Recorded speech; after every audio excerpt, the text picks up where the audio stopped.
Hey everybody, welcome to the Stock Car Spectacle. I'm Ian Jordan. I'm Mike Gamble. And I'm Nick Kinzel. And guys, we got a new co-host. I don't know if you saw the news at all on Twitter. We also uploaded a video about it, but we got a fourth co-host now. Welcome, Connor Bunn. We've had him on the show before. Our real good buddy. How you doing, man? I'm good. I appreciate you guys. It's an honor to be a part of Stock Car Spectacle now. It's been a while since I've been on the show. I was hoping to just join you guys for an episode, but this works out too. I'm perfectly fine with this and happy to be on. Yeah, I mean, you've been out of the podcast game for a while, so I figured we gave you a warm welcome back. Yeah, my podcast suspension has been lifted. I've completed my sensitivity training, and I'm a born again NASCAR fan. So it's gonna be back on. Well, listen, Buster, you better be, because I'm already taping my knuckles as we speak. All right. There might be a few debates here on the Stock Car Spectacle. Oh, just a couple. Yeah, just a couple. We'll try and keep it to a minimum, but yeah. But that's why we brought you on, to bring that fire. Hey, I appreciate it. I'll bring it. Absolutely. So, guys, you know how we start the show every week? We start it with our diecast of the week. Mr. Nick, what you got for us, buddy?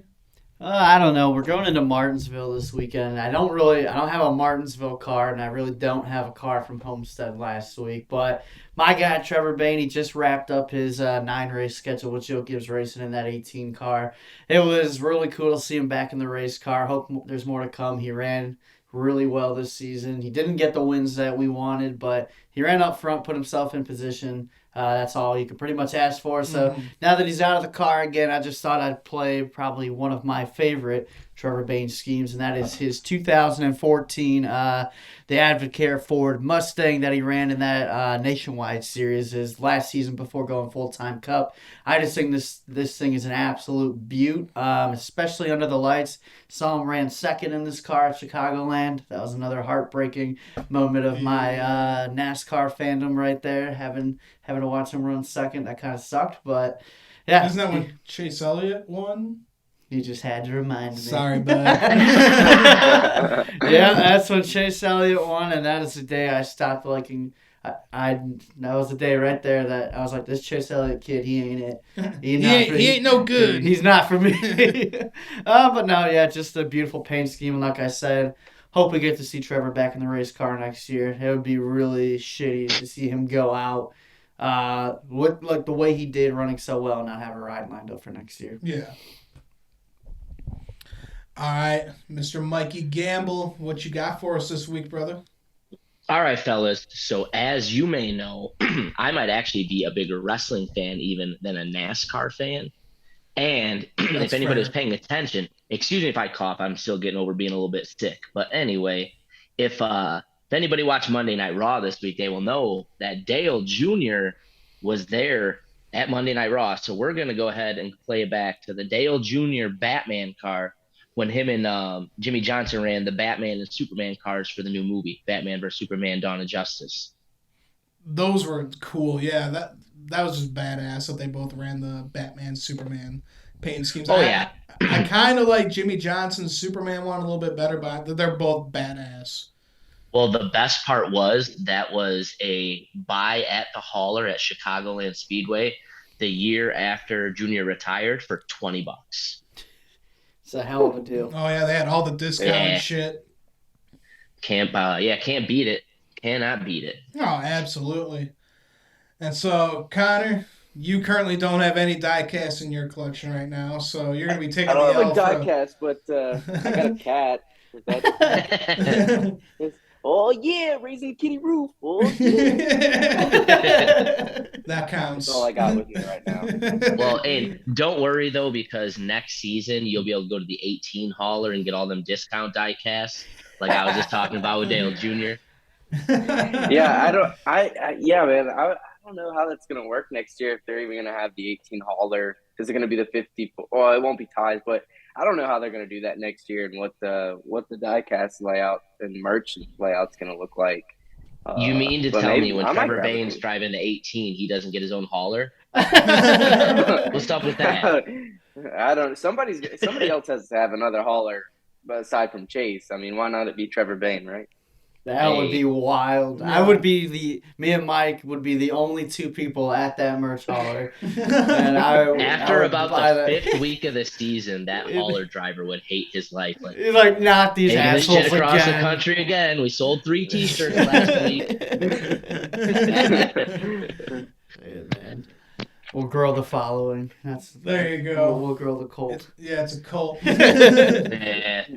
The coffee cult. The coffee cult.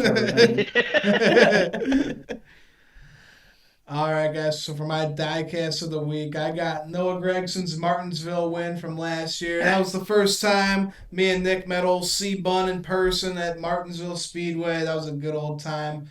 Ate some hot dogs and got to see old Noah Gregson duke it out and get the victory. Sorry, bud. I know that still sings, but fuck you. You still won the championship. Hey, fuck you, man. I should have 7 laps away from winning that race. Nobody behind us, and who brings out the fucking caution? The goddamn 11 car of Justin Haley brings out the yellow, and that's Nick's what favorite. did it for me. My favorite right there, and that's what did it for me. Because then we lost the lead to the 9 on the next restart. Another caution came out, and then we decided we were gonna puss out. But that's what got us to Phoenix and won me a championship. Well, hey, you won the chip, so good for you. I got to see my boy win in person, and I got fucked up. I've talked about this with everybody here before. I should have seen Daniel Hemrick win 2 races last year, live in person. First one, Kyle Busch fucked me. Second one, Justin Haley fucked me. I would trade the championship to see both of those wins in person. And that's just me.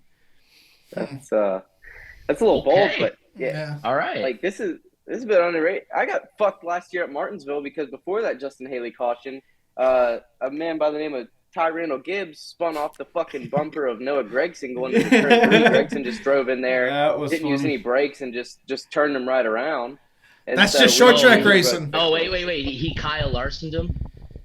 He Denny Hamlin Chase Elliott him in 2017. A lot like that. Hey, So got to learn from some of the greatest, man. I guess so. I guess. That's just short track racing. Oh, Jesus.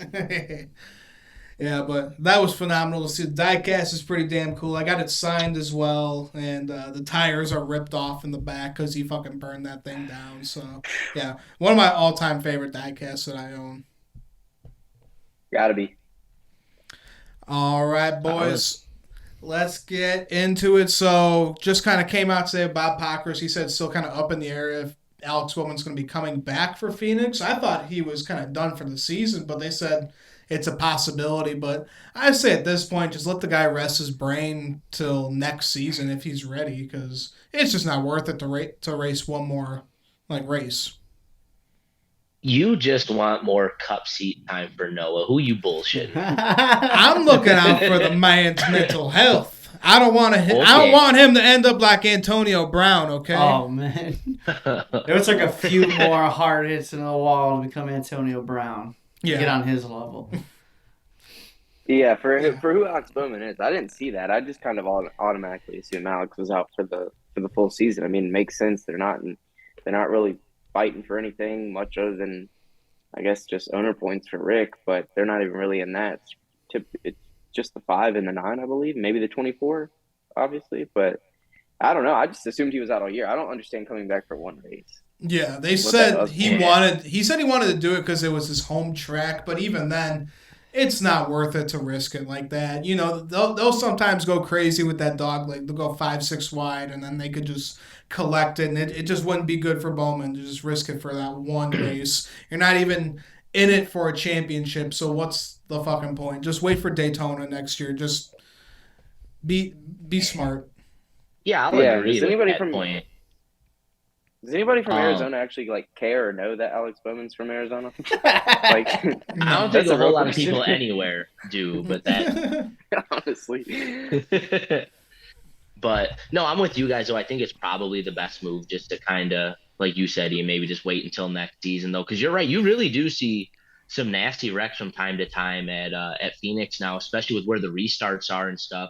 I mean, we've seen guys get dumped right into that little front wall on what used to be turn one time and time again on restart. So it can be a little treacherous too. And yeah, why at this point when there's really not much left to race for, why risk it? Yeah, not worth it whatsoever. So, also it came out today, Luke Lambert's going to be joining Noah Gregson over at Petty GMS. You know, he came along with Noah Gregson over at the 9 team, and they've just been fucking phenomenal. They got 8 wins this year in the Xfinity Series, and they're going for a championship in 2 weeks. So, I said this is a perfect combination together. We know that Petty GMS isn't the fastest, and we know Noah's probably going to be bringing over some money, and just that combination with Luke Lambert, I think they're going to be a lot faster than what people are going to think they are. It's just a move that makes a lot of sense. Yeah. I mean, look at the success they're having. As soon as they paired up, they just clicked from the beginning. And, yeah, I expect good things out of these guys next season. Yeah. They got a great friendship. I mean, why not? The chemistry's there. They're going to do great on track and cup.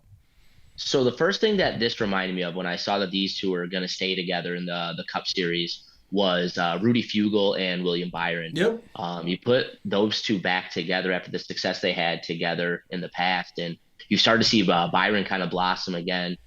He's had a really good year this year being with Rudy, and that was the first thing that kind of came to mind for me seeing those two go together. I think, like you said, it's comfortable. They know how to work together. They know how each other works. This should be a nice, seamless transition for both of them. Yeah, building off of what you guys said, I mean, when I think teams are learning now when you're going to move a guy from Xfinity, specifically when they're successful in Xfinity straight to Cup, you want to make the transition as seamless as possible. And so when you build up a full year in a notebook of just rapport with the guy and chemistry with the guy, then you obviously don't want to tear that down or start from scratch with somebody else. Noah's going to face some challenges in the 42 next year, and so will Luke. Just because they're coming from the Xfinity Series, and this is a totally different car than they're used to. I know Noah has some time behind the wheel, but to these cars, it's brand new to Luke. So it might take some time for him to get adjusted with it, but at least the transition will be as seamless as possible in terms of chemistry.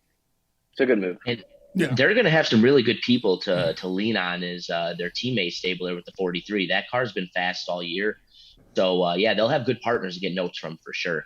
Yeah, definitely. He's got a smart teammate, Eric Jones, been fast in that 43, like you said. So, yeah, I think it's going to be a great pairing together. So, I'm excited for what they can do with that team. I just think with Noah coming over and Luke Lambert, they're going to make that 42 a hell of a lot better. They're going to make Petty GMS maybe a competitor one day. Who knows?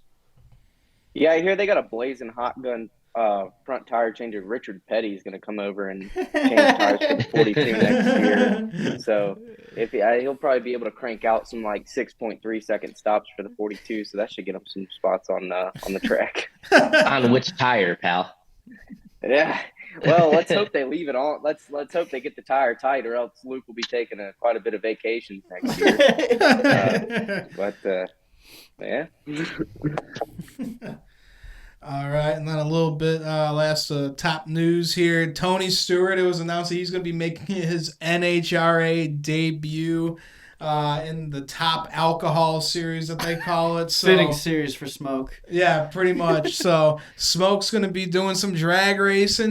We know that he's got a team with Mopar over there. He funds his wife that runs a bunch of races. So pretty cool to see Smoke. He's run IndyCar, NASCAR, dirt cars. He's done everything, and now he's doing drag racing. So good for Smoke. I mean, he's just reaching the limits right now. It's awesome. He's just looking for his next opportunity to grow because Tony Stewart, as of now, absolutely hates NASCAR. Yeah. Just wait for Tony Stewart. He's gonna pull out of NASCAR. It's gonna become Haas racing, and Tony's gonna go full time over on the NHRA circuit.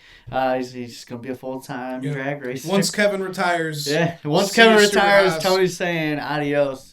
Because, it's been he was supposed to be the Grand Marshal at Homestead this past weekend, and he said no to that, and that's why Kip Moore was the Grand Marshal. I wonder why.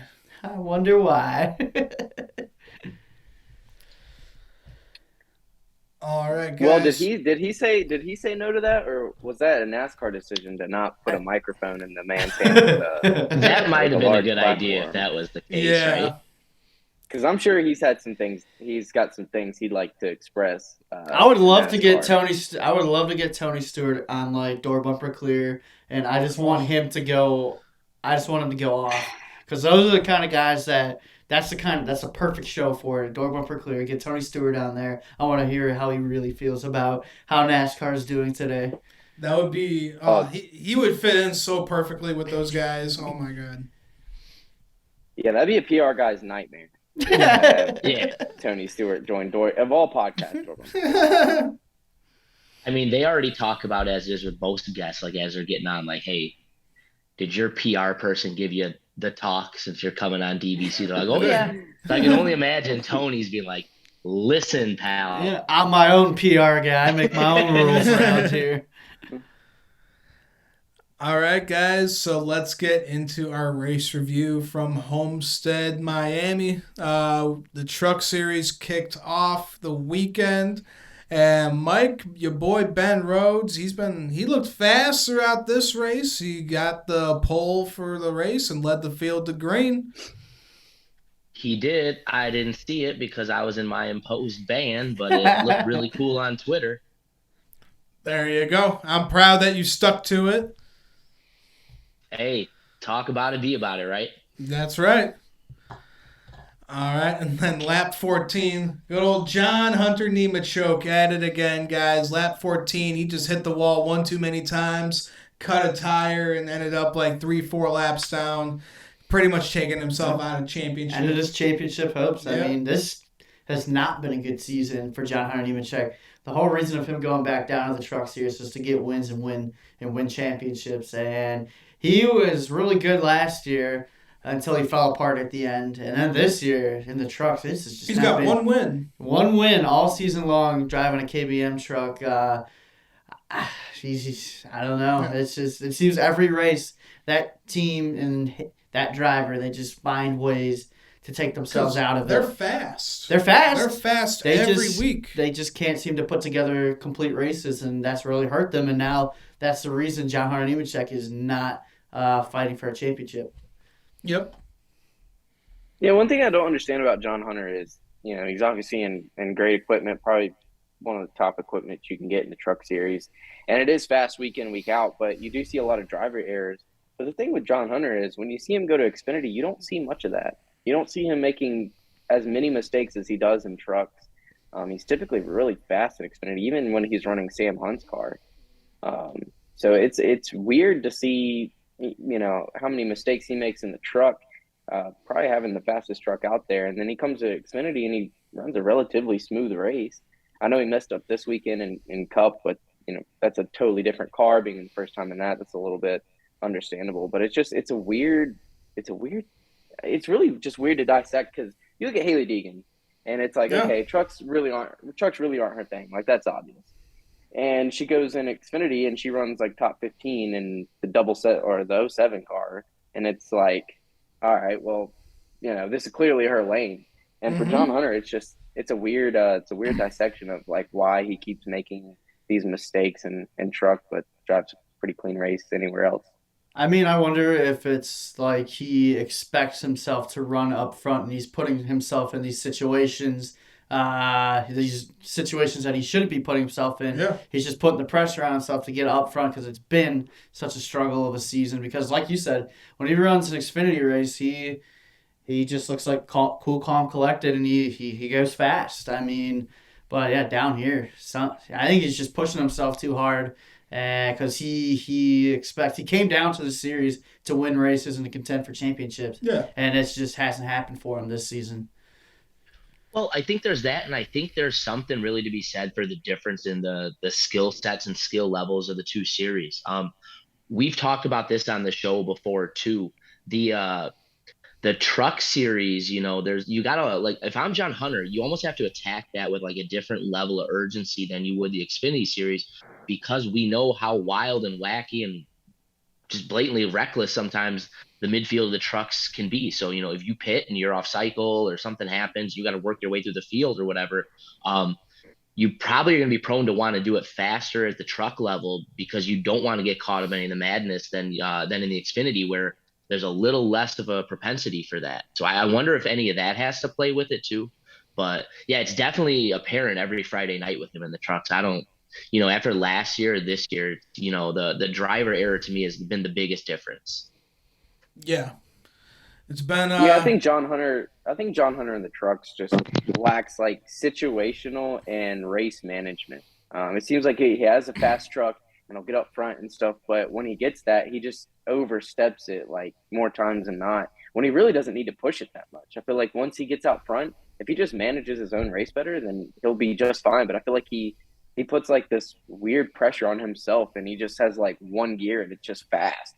And he just oversteps that truck's boundaries and gets himself in mistakes. And we're like, what are you doing? I mean, he's really just running in his father's footsteps. I mean, Joe Nemechek, he was known as either Front Row Joe or Junkyard Joe. So that's pretty much how John Hunter is. So, damn, Ian, that was cold-blooded. I was born this way, baby. That's as cold as I've heard it. Man. All right, and I was saying Ben Rhodes was fast as hell. He went on to win stage 1. That's his 9th stage win of the season. This guy has been hot all year. Right next to Zane Smith, probably been one of the fastest drivers. So good for Ben Rhodes. And I just said Zane Smith, he went on to win stage 2 as well. So these guys right here, they're the class of the field, I believe. That are going to be contending for the championship. I think these are your 2 top guys. Yeah, I agree. You guys know how I feel about Ben Rhodes. I think he's been one of the more talented drivers in that series for the last handful of years. Going to be cool to see him get to defend the championship, which I like to see. And then, going on to Zane, that's a guy we all picked to be a breakout star. So for him to be back in this championship picture is no surprise. He's, like you said, Ian, he's been one of the guys that's kind of been the class of the field all year. So that's right what we expect him to be. Yeah, absolutely. Then problems for Grant Enfinger. He cut a tire in a must-win situation to get himself into the Final Four. Unfortunately, could not do it with 54 to go.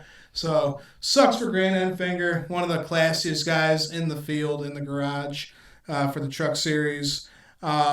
And then yo boy, Tom Majeski goes on to get his 2nd win in 3 races.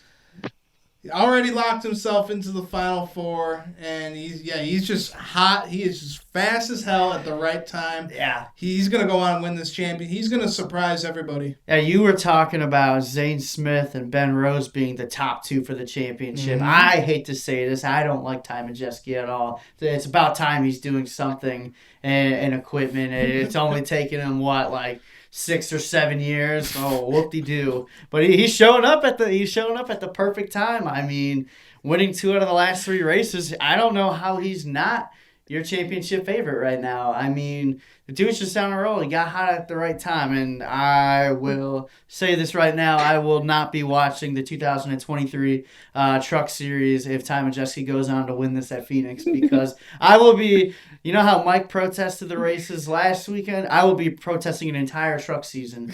Even to races that we go to next year, and there's a Truck Series race, I will not be in attendance. I'll be drinking one of these ice cold Busch Lights at our campsite, and I'll be drinking many of them instead of watching that shit if Ty Majeski wins the championship. So that's all I have to say. All right, take a breath. Whoop-de-doo. Oh, do you guys think Nick likes Ty Majeski maybe just a little bit? Big fan. I think I found what we should get him for Christmas, guys. There you go. Nick is the biggest hater of the most random fucking dudes. Ty Majeski, what is it, Justin Haley? It's like the most random guys who are. Who's the other guy you don't get him going on Justin Haley. We don't. Oh, no. Probably the guy I hate the most is Dylan Kwasniewski when he drove in 2014.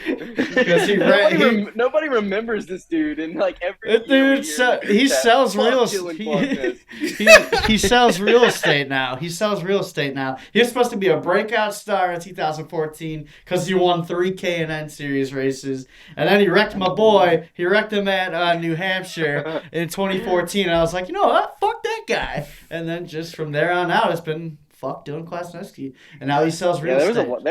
there was a lot of guys who went around off that 31's front bumper in 2014, and likewise, the 31 went around a lot of times too. I remember him because they pushed him hard, and then he just came out. He was supposed to just be a stud. They said that he was going to be just an absolute rock star, and then he lasted a season, and then he was done. Yeah.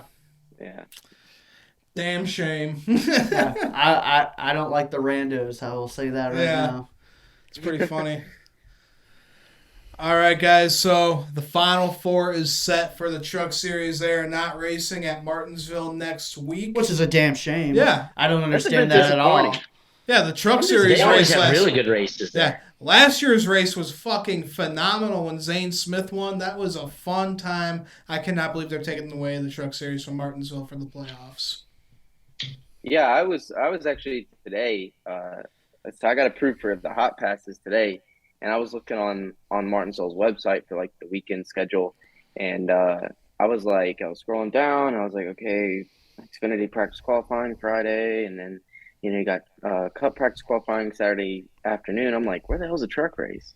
I'm like, Xfinity at 3. I was like, isn't truck race at 3 and then Xfinity at like 6? I was like, what the hell's going on here? And I looked up the truck schedule, and they're not at Martinsville this year for whatever reason. I'm like, what the hell? I was a bit disappointed because I was looking forward to that. Because we had a lot of fun last year at the truck Xfinity race. The doubleheader was sick. Yeah, that was a great time. It was nice and cold outside, so we were able to do both races. And, yeah, that's a damn shame they took away that whole Saturday full of I don't understand fun. that. But no, that doesn't make sense. Mm-mm. All right, so Final Four set. We got Ty Majeski, Zane Smith, Ben Rhodes, and Chandler Smith. Connor, who is your champion at Phoenix in 2 weeks? Man, it's tough. It's tough to pick against, Ben Rhodes, and my gut wants to tell me Ben Rhodes, but I don't know. For some reason, I feel like Ty Majeski is going to come away with this. For some reason, I don't know why. I feel like Ty Majeski is going to walk away with this. I mean, Chandler Smith, I feel like is going to have a good shot, but I don't know. Ty Majeski, he's looked pretty good the last few truck races, so I'll go with Ty Majeski. Yeah. All right, Mike. I want you to be biased now, okay? Well, and why is it Ben Rhodes? Like, yeah. No, I'm going to pick Ben. Going in defending his title that he's won at this racetrack in a couple weeks. He knows how to get it done there because he's done it just this past season. He's starting to run well again, getting hot at the right time. And let's be honest, we need another championship post-race interview again. Oh, my God. That was the best media session I've ever seen. That was my favorite. Yeah. All-timer. Yep. So, Nick, who's your champion, and why is it Ty Majeski? This is the championship 3, not the championship 4. Ty Majeski's not in my championship. In my perfect world, he doesn't exist. He doesn't exist in my perfect world. Now, I'm gonna go with Zane Smith. I mean, he's been the top dog all season. Every kind of racetrack we show up to, he's fast at. He wins races, and I just think it's his time. This is his third. It's hard to believe this is his third championship 4 appearance in the Truck Series with how young that he is. So the last 2 years, he didn't really have the speed to do it, but this is I think is the year that third time's a charm. Zane Smith's going to do this, and he is just going to be the future of front row motorsports, and he's going to take them in a good direction. Yeah, I got to kind of agree, but I was just saying, Ty Majeski's getting hot at the right time. He's won 2 of the last 3 races in the Truck Series. This guy, he's looking good. I don't know. Momentum is key, and I'm going with Ty Majeski. Nick, punch that man in the face right now. I'm going to be eating his yummy tears in 2 weeks when he blows an engine on lap 1 and doesn't even get to start the race. Goes all the way home. I'm going to be in Phoenix in 2 weeks, and I don't care if I can ever go to a Truck Series race again. I will fuck up that car. I'm going to take a nice steamer on his engine. Yeah. It'll be good for him.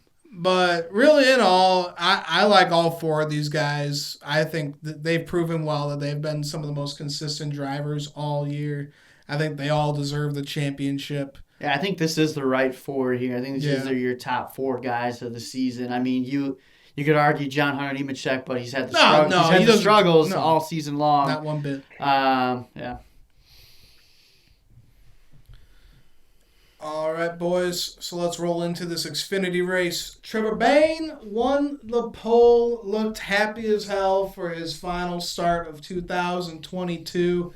Nick, is it happening? Do you think he's coming back for full-time or maybe even a part-time schedule again next season? I'd take anything at this point, but this has been the story of Trevor Bayne's career. It's been funding, and he doesn't have the sponsorship dollars to go out and do this.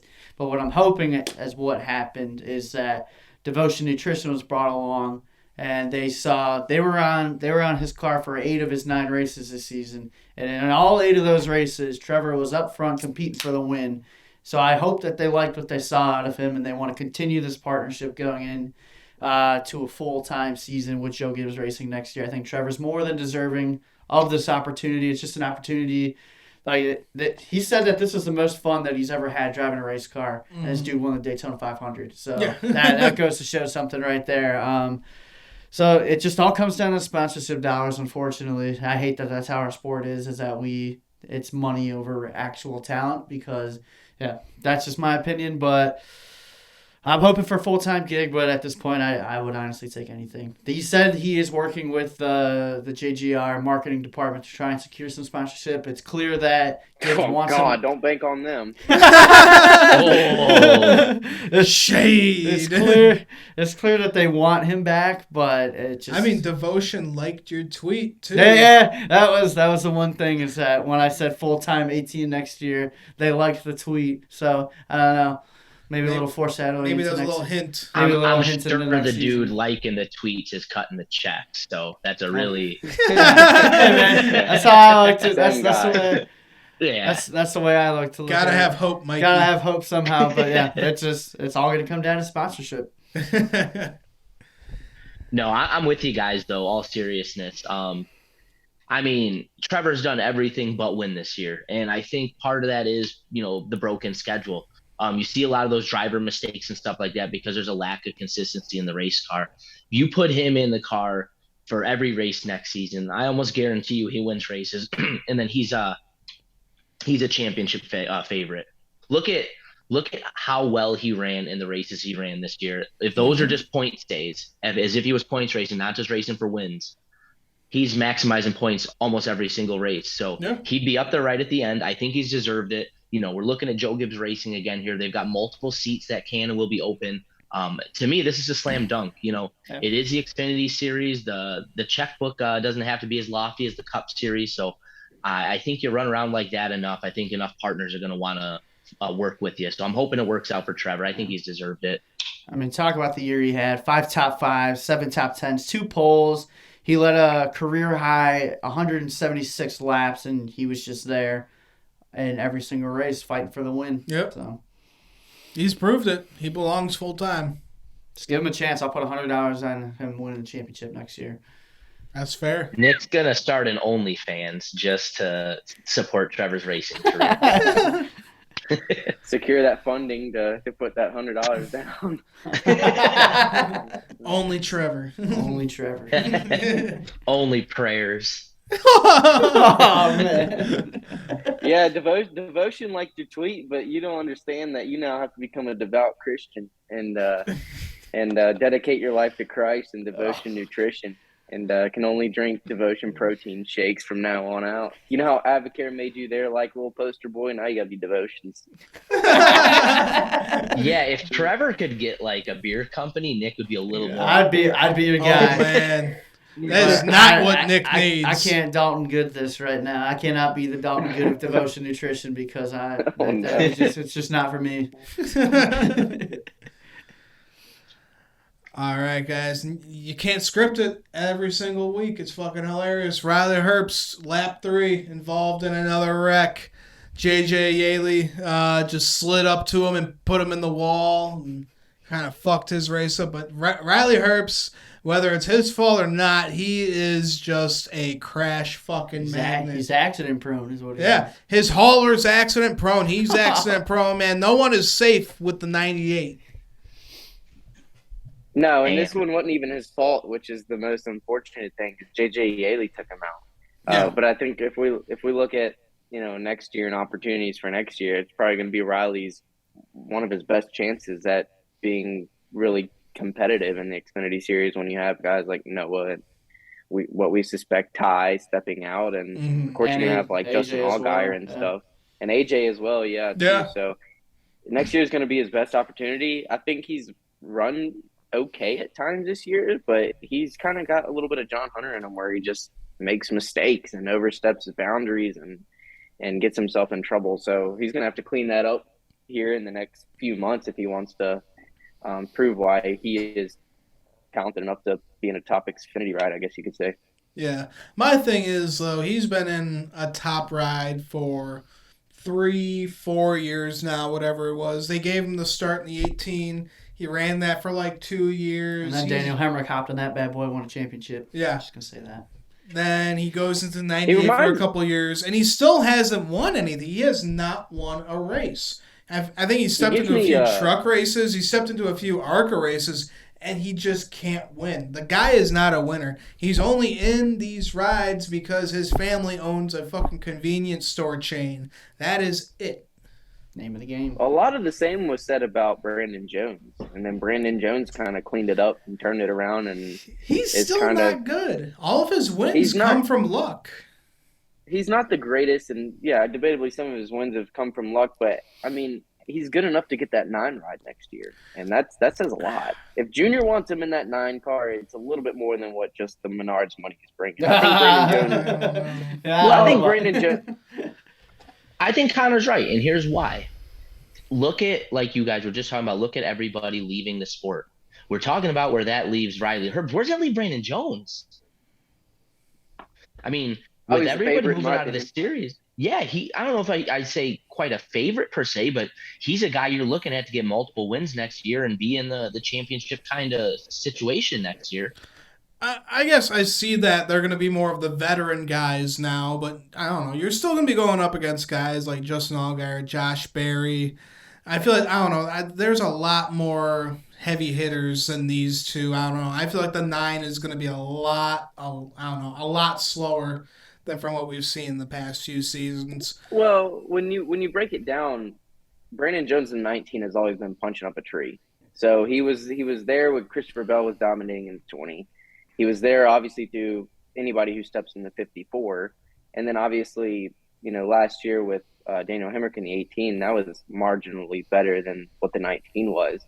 But I think this year you kind of saw, like, the 19 it's been decent this year. And I think going over to Junior Motorsports next year, that 9 is obviously the best ride over there right now.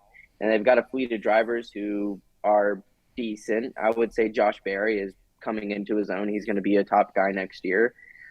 Sam Mayer, no comment. I think Brandon Jones actually has a show out year next year and kind of proves why he's a talented driver. He kind of reminds me of when Eric Jones was over at Joe Gibbs. Like he was always going to have a ceiling with that car just because of what his teammates was in.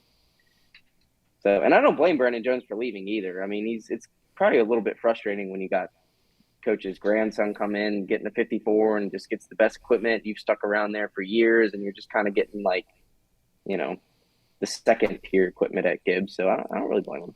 Yeah. I mean, that's a fair assessment. He's got to be looking at the future, too. I mean, the Toyota development program is not the best. I mean, you don't really have a whole lot of rides open. There's not a whole lot of teams that run Toyota right now. So going over to a Chevy team, possibly securing yourself to a future Cup team as well, because there's a lot of Chevys. There's a lot of chances. So if he wants to go Cup, I guess, he's making the smart move. But, again, from what I've seen from Brandon Jones, I don't think he's the one that deserves that 9. But I think he's a lot better than what we thought was going to be Drew Dollar taking that fucking car. I'd rather take Brandon Jones than Drew Dollar any fucking day. Well, I'll say this. I gotta think that there's going to be some pressure on Brandon Jones. Not only he's going to put some pressure on himself because look at whose ride he's taking over. He's taking over Noah Gregson's ride. Look at how many 8 wins so far. 8 wins this season. That's a tall order to take over. They're going to expect him to go out there and to basically do what Noah did. That's why they put him in this seat. Yep. He's kind of been, like Connor was saying, he's kind of been second fiddle at some of these other teams that he's been with. Richard Childress Racing, that was just not really that was not really good. That's when RCR's Xfinity program wasn't where it was today. And that was right after Ty Dillon left to go full-time Cup racing. Ooh, whoopie-doo. Yeah. And then stepping into the 19, he's always just been kind of like second fiddle to somebody. But now that he's got this opportunity, the pressure's going to be on him, and we're going to really – I think next season we're really going to see what Brandon Jones is made of and if he is up to the task, up to the challenge. Yeah? I agree. Nick, I think you said it perfectly. I think there's pressure from both sides now. Because like you said, you're stepping into the top equipment over there. Everybody knows what it says about where they think you are in your career. If you're driving the 9 at Junior Motorsports, that means you kind of got the rocket on your back and you're one of the guys they're looking at for a Cup ride soon. That being said, you got to perform there too. Just like you said, this could go poorly too. If he goes there and doesn't really race well within a year or two, I think that squashes any kind of chances at a Cup ride probably. Yeah. So only time can tell with old B. Jones. But let's get back into this Xfinity review. Noah Gragson, we know that this is his fucking track. He's dominated there for years and just never got the win. Went on to sweep the first 2 stages. And then he just put on a clinic throughout the whole race. Just dominated the entire final stage as well. Even with a late race caution, he was able to hold off A.J. Allmendinger and Ty Gibbs. Get his 8th win of the goddamn year, locks himself into the Final 4, and finally wins at Homestead. Been a long time coming. He should have won the last 3 races there. Got fucked so many times out of it, and old NG finally gets it. So that was awesome to see him do it. All right. This fucking dude is basically just Thanos. Like, he's inevitable at this point. Like, goddamn, man. I'm going to be sad. I'm going to be sad when his Xfinity Series career is over, man. It's been so good, and now we're going over to Petty GMS. And we go from 8 wins to maybe a Daytona or Talladega win. That's it, really. So I'm scared right now, boys. You're going to go from 8 wins to praying for 8 top 10s. Oh, man. That's a fair assessment right there. I mean, Noah Gragson, I think we all expected that if he just had just a normal day, he was going to go out and he said it himself. He kicked their ass out there. That's what he did. I mean, there's just whatever line that this guy runs at Homestead. It's like Kevin Harvick at Atlanta, the Harvick line at Atlanta, and then you just got the Noah Gragson line at Homestead because whenever he starts ripping it, he did not have the fire-off speed. That's why I was scared for that late race restart that it wasn't going to go his way. He did not have that fire-off speed throughout the race, but give that like 5 to 10 laps, and then the 9, he could be like Trevor Bayne was leading. He had a 2.5 second lead over Noah Gragson. It took Noah like 7 laps to track him down. Yeah. The speed of that 9 car on Saturday was just absolutely insane. And now 8 wins on the year. He finally gets this win that was long overdue for him at this racetrack.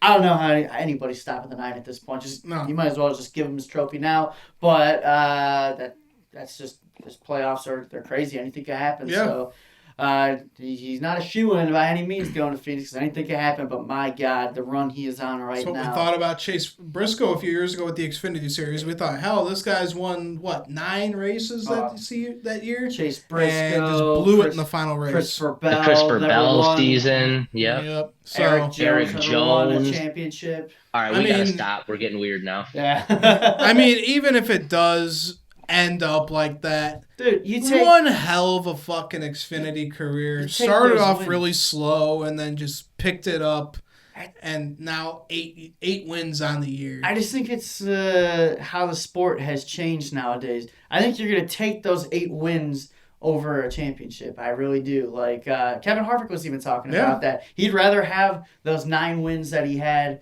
in 2020 he's not mad that he didn't win the championship because he won 9 races. Yeah. He had an incredible season. That's It's amazing. It's the way that the sport is nowadays with this format. You just come to accept it. Because you're not crowning real champions anymore.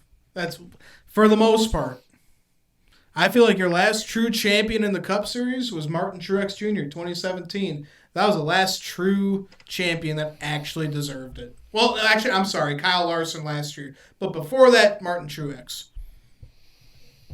Yeah, I mean, Gregson's got it. He's got it figured out at this point. Yeah. I mean, I make the joke every week that it's his 25th year in Xfinity, and he's definitely got it figured out. And that JRM as an organization has been just ridiculously fast all year. And Chris Gale at the beginning of this year said that his goal for getting back to a Cup crew chief was to build the fastest Xfinity car, and Luke Lambert said, "Hold my fucking beer." And, he's dialed up that 9 really. Really good, so much so that old Ty came over the radio after the race and said, "Just take our setup book and throw it in the fucking garbage." So, and I'm sure we'll get there to the Final Four, but I don't know. I just don't see anybody really contending with that. I think it's going to take something kind of wild, wonky at Phoenix, which obviously won't rule out for Gregson to lose a championship because he's just been too stout of a driver. That team's been too stout. And really the whole organization. But, Gregson, he's got it figured out this year. Kind of surprised that it was his first one at Homestead, but he earned it. Yeah. And he won the spring race at Phoenix, so he's got some luck on his side. So we'll see, boys. Let's get into this Cup race now. Your boy, Connor, Willie B, won the pole for this race. How about that? Fuck him, man. Fuck them. We just need to find all the screenshots, all the old screenshots of our group chat where Connor was the only one defending William Byron to where we've gotten to now. Yeah. I will take credit for that. I did defend William Byron. I liked William Byron. Hey, man, I used to like him, too. He was my Xfinity driver. Yeah, I was a William Byron apologist there for a while, and then all it took was one incident. One incident had to fuck it all up, and that's when he had to just dump Ty Gibbs on the last lap at Watkins Glen for no reason, running in an Xfinity race for Hendrick Motorsport. Can you imagine if Kyle Busch ran the 54 or any Joe Gibbs racing Xfinity car at Watkins Glen, and on the last lap out of nowhere just turns Noah Gragson or turns an Xfinity regular, and what the fuck would the media say? But no, William Byron and any of the Hendrick teammates just go down and run 30 fucking Xfinity races this year, do whatever they want, and it's all cool and dandy because they got Ricky Hendrick's paint scheme on the car. Fuck it all. I don't give a shit about any of it. Fuck William Byron. Don't give a shit. I was riding in his corner for a while. I was there last year at Homestead when he won. I was rooting loud at anybody, wearing a William Byron shirt. But you know what? Fuck it. I don't care. I saw a picture of him throwing a football today. I commented under it and said pick 6. I hate him. And you guys thought I was bad? What the what? Shit. You guys thought I was Welcome bad. Welcome to the Stock Car Spectacle full-time I got Anyways, Byron got the pole. Yeah, good for him. How many laps you lead? Not many. Yeah, not many.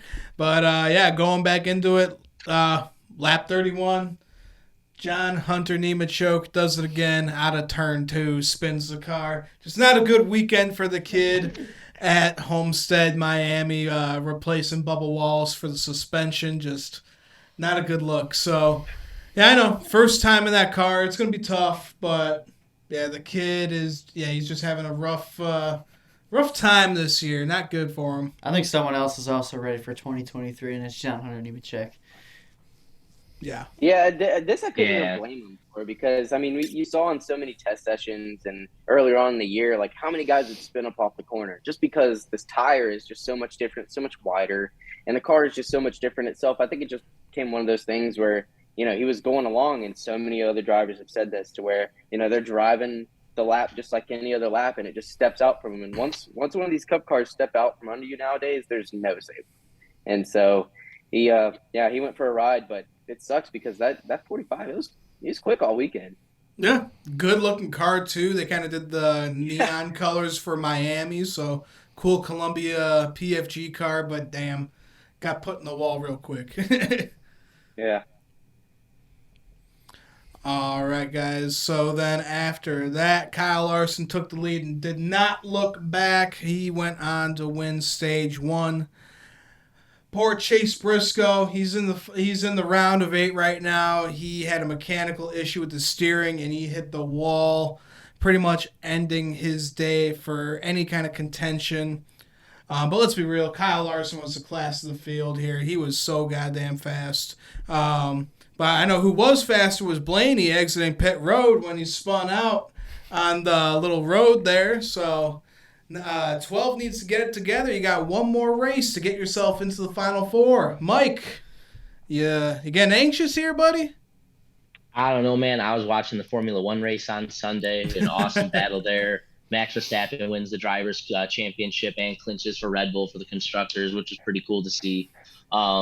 Saw clips on what happened on Sunday with Mr. Blaney, and yeah, you got to clean that up there. There's, you're taking points away. There was one point he was only like 4 points out, and then going to Martinsville, which is a track that he usually runs pretty well. I'm like, fuck, I actually kind of feel okay about this. And then to find, that we get spun or we spin out all on our own there, make another mistake, and put ourselves in this spot again. It just kind of feels like Groundhog Day. It's like we're always right on the cusp, but we never get there. So, Blaney's going to have to finally actually put it all together, Martinsville, for a change. The track he's been fast at, it's no reason to think he can't go here and win. But, again, we're basically sending a prayer or just hoping to stay out of all the nonsense and hope we have some wrecks and some of that kind of help along the way, which is, again, not really where you want to be. All right, guys, and then a little problem on pit road with Martin Truex Jr. and Kyle Larson. There's a little debate with the fans. Martin Truex Jr. said it was kind of his fault, but Truex kind of missed his pit stall, slammed on the brakes, and then Kyle Larson didn't see it coming and basically spun him.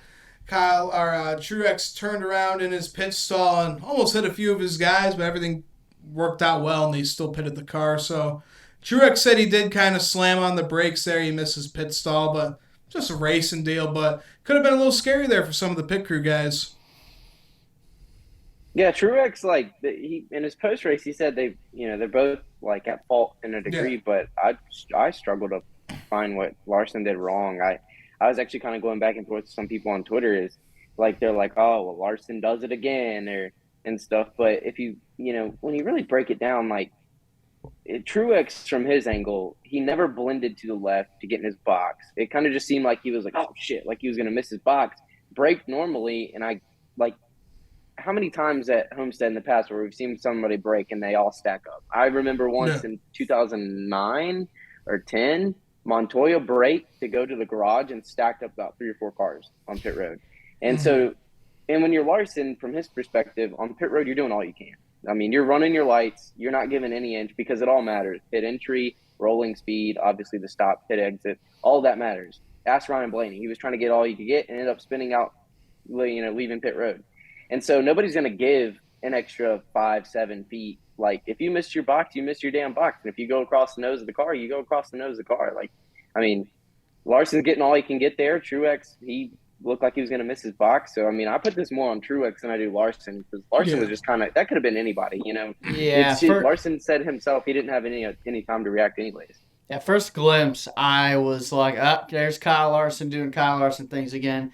And then I watched the replay, and I was like, yeah, Martin was not making his box there. But, of course, it just had to be Kyle Larson. Yeah. It just had to be him putting himself in that situation. But now, after watching it, that was a mistake that Truex made right there. But he pretty much owned up to it.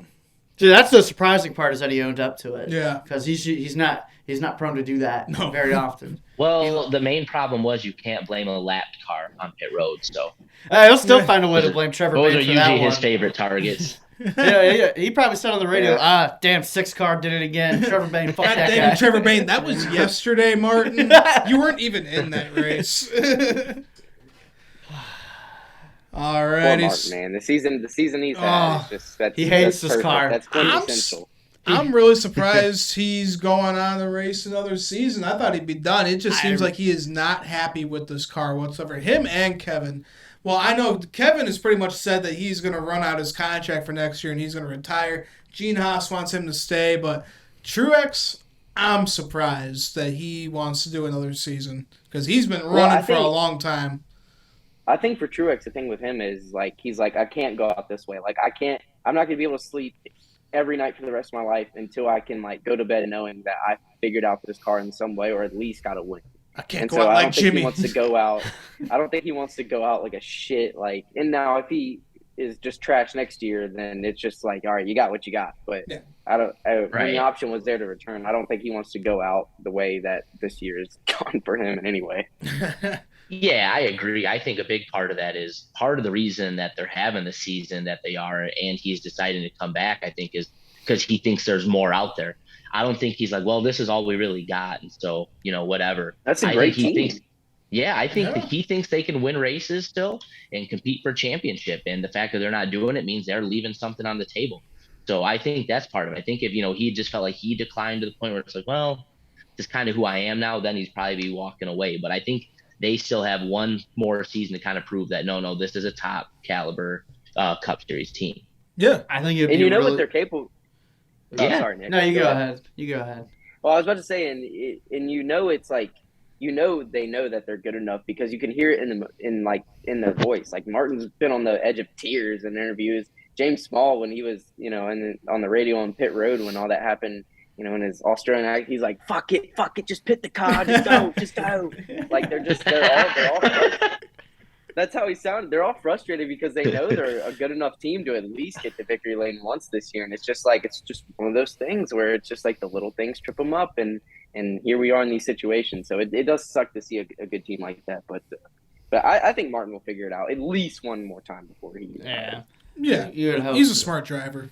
I think it'd be really cool next year, though, to just have the Kevin Harvick Martin Truex Jr. retirement tour. Two of the best to do it in this last decade or so. So I think that'd be a cool way for both of them to go out. I am not gonna be okay next year. Kurt Busch is already gone. Kevin's retiring next year, and Noah's taking over as the new driver of my life. Man, my childhood is dead after next year. It's officially dead. I hear you. Yeah, those ones hurt, man. When the childhood favorite leaves, it's like, Yeah. damn it. Yeah, you guys had it with Gordon. You guys were both big Gordon fans, and I am not ready to experience that pain. Yeah. But like they say, your first love hurts the most. So there you go. And that's what this is. But you know what? You got a good one coming up. I think you'll be all right. Yeah, I think I'm pretty secure. So Hey, I feel sorry for the people who said they had a good one coming up when Labonte stepped out and JJ Yaley got the 18. yeah, Those that people went probably well. They're still probably never over that. Oh, dude, they made JJ Yaley like he was going to be the next big fucking thing. And now look at him, man. Hey, man, He's he's- fucking hey, taking out Riley Herbst. Oh, JJ Yaley's going to have Hasbulla on his car at Martinsville this weekend, so he's doing pretty damn okay for That's himself. pretty fair. That's amazing. Yeah, that's kind of true. Kind of true. That's the best paint scheme that has ever come out. Is Hasbulla. I posted on the Stock Car Spectacle Twitter. Nick sent it to me. I want to see Hasbulla at a NASCAR race. I just want to see. I want to see him take the whole weekend and just be like, "What the fuck is this?" I want to see him drive the base car. I just want to see him go up and try and fight. So I want to see him go up to Mike Harmon and just give him one. Bounce Oh off my his God. belly. Yeah, they got it's the Hasbulla like NFT logo or whatever. Yeah, it's like all festive with the purple and stuff. That's wow. It's incredible. If they Wow. make that, Bad boy right I'm there, praying. Man. I'm praying they make that diecast. That'll be one of the best in my collection Yeah. for sure. It'll be one of the most. It'll also be one of the most random ones I have, like the Corey LaJoy face Yeah. car. So I always forget you have that one. It'll just join that one. It's the face mask It's car. the that face you got mask too, car. right? Hey man, stay safe. Nick, was that one of the diecasts that showed up in like the big Lionel like day that you had in like 2019 or 20 when like your parents were like, "What the hell is this?" And I it was, literally like, a had big old box. Giant box. There's fucking 8 diecasts in there. I spent 500 hours on the Plan B sale. The Black Friday sale. spent Good five God. spent like $500. 8 diecasts show up, and yeah, one of them just so happened to be the Corey LaJoy face That's mask amazing. car. the Black Friday sales, they're pretty dangerous.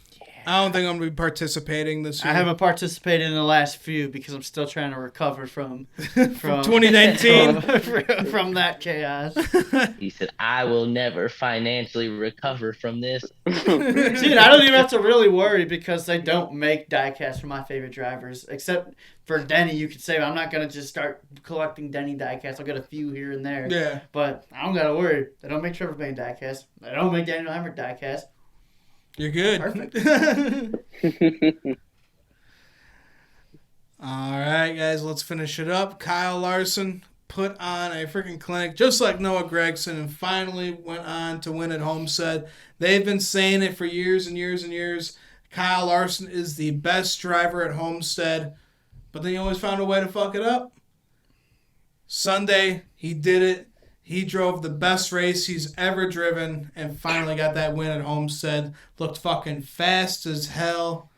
So good for 05. That looked like 2020 Kyle Larson right there. Once that 5 car got out front, almost like the 9 car on Saturday, once those 2 guys, they got out front, there was just no catching them. And honestly, this kind of started a little fiery debate in our group chat. I didn't think that was the most entertaining Homestead race. I had high hopes for this one. I don't think I've seen better Homestead races. That was the only point I was trying to make is I've seen better ones. But here you go down the field, and you got 10th place like 25 seconds off the pace. I don't know. I'm not one of those. You just couldn't catch the leader. You couldn't. Everybody else was fighting. You couldn't like, catch the leader. It just reminded me of like a 550 horsepower package. There's decent battles throughout the field, but there was zero battle for the lead at all in that race, I felt like. And that's just what it was kind of just flew by. It was a quick one. Mm-hmm. And there was just no way anybody was catching the 5 unless he blew a tire or blew an engine or something. Yeah. Catastrophic, like the David Starr incident. There's just no way that was going to happen. You're always going to get one of those races. It was just one of those stinkers. It just sucks because I love this racetrack, but this one, it just didn't do it for me. Well, maybe I'm a bit biased because I've been to this racetrack in recent years and have seen what the racing is like. And watching it on TV doesn't really do it complete justice because you don't get to see the guy running 4th or 5th have to set up the guy for 5 laps just to pass him. And you don't really get to see them ripping the fence and then progressively get higher and higher and higher and higher going into the corner. I watched Chris Buescher dominate stage 1 in 2021 here at Miami. And I was like, what? I don't think I've ever seen this guy lead, but you couldn't get around him. So, I mean, it reminded me a lot of how last year's race was. Obviously, the 5 was just way more dominant than I've probably seen in a long time. But it just, from being at that track in recent years, it just reminded me a lot of how the race was last year. But you don't really get the full experience unless you're there in person at a track like that. Where I think you could say that for way cooler. I think you could say that for almost any race. I mean, some of the races at Chicagoland, they probably didn't look really good on TV in years past, but being there, you pick out the battles that you want to see. That's what makes it so great about going to a race live is TV's only going to focus on the lead. They're not going to focus on a battle for 13th or 14th place that could be absolutely incredible. So maybe that, because the battles throughout the field, like I said, they looked like they were pretty good. It's just, yeah, once that 5 sets sail, good luck. I think Kyle Larson just had the best car out of the field, best driver. I think there was just no catching him whatsoever. It's about damn time he finally won one day. Hey, everybody was hyping him up as the best driver at Homestead, and this was his first Homestead win. Both races this weekend had drivers who have been so dominant here for so many years, and they've never been able to win it. So much bad luck has hit them, and they finally conquered Homestead. Noah Gragson, Kyle Larson, the kings at Homestead are finally crowned. Well, it's a great bounce back week for Larson too. You know, I think he watched all week. You know, every time he turned on TV, got on social media, he probably watched that video of him getting right reared and pushed in the infield time and time again. You know, Kyle Larson's kind of like one of those silent killers where it's like you poke the bear enough and you're gonna see why Kyle Larson is Kyle Larson. And I think you could just kind of hear that in his post race interview. I don't know, it just seemed like he had like this race, it was like almost had something to prove other than that he could just win Homestead. So good bounce back week for Larson. And yeah, I mean, he's still fighting for something too. So Well, obviously he's like one of the only non-playoff drivers that's not currently battling for the championship right now. He's like the only one Right. in contention to win the owners' championship, which is still Right. it's a huge deal. Oh yeah, yeah. So I can see him winning it too. So that's the thing. Yeah. So, 05 finally got it done, boys.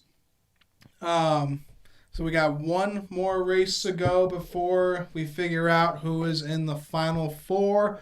We're going to be talking about Martinsville in our next episode, but you boys got anything else to add before we end it here? Don't look at me. Nah. I'm gonna miss you, Trevor. I'm gonna miss you, Trevor Bain. It's been a good ride. Yeah. Right off into the sunset. All right, guys. Well, thanks for tuning in to our Homestead review. Guys, again, make sure to give Connor a follow, our new co-host on the show. Connor, again, thank you for joining us, buddy. It's going to be a fun ride. Yeah, absolutely. Thanks for having me. Of course, buddy. And guys, make sure to follow us on Twitter and Instagram. And if you haven't yet, make sure to like and subscribe. So that will wrap it up for us. I'm Ian Jortson. I'm Mike Gamble. And I'm Nick Kinzel. And I'm now Connor Bond. There you go. All right, it's official. And we'll see you guys next time.